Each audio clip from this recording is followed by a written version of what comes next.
திமுக ஆட்சிக்கு வந்தால் மக்களை சந்திக்காத எம்எல்ஏக்கள் மீது நடவடிக்கை எடுக்கப்படும் என்று திமுக பொருளாளர் மு க ஸ்டாலின் தெரிவித்துள்ளார்.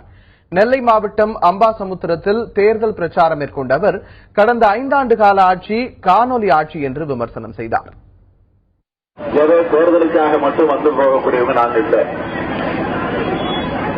உங்களுடைய வாழ்வில் ஏற்படக்கூடிய எந்த பிரச்சனைகளாக இருந்தாலும் அதற்காக வாதாடுகிற போராடுகிற உணர்வுல தான் என்றைக்கும் இருக்கிறோம்.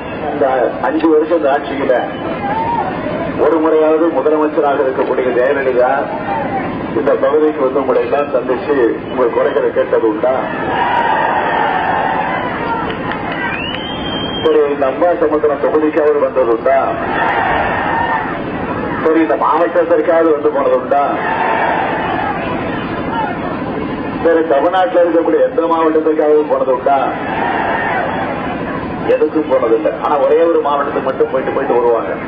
இப்ப 50 வருஷத்துக்கு பின்னோக்கி போயிருக்கோம் இந்த 5 வருஷம் ஆட்சியில. ஆக இந்த 5 வருஷத்துல 50 வருஷம் பின்னோக்கி போயிருக்கக்கூடிய இந்த நிலையை சரி செய்யணும்னா 24 மணி நேரமும் மக்களுக்காக பணியாற்றணும். அதுதான் முக்கியம்.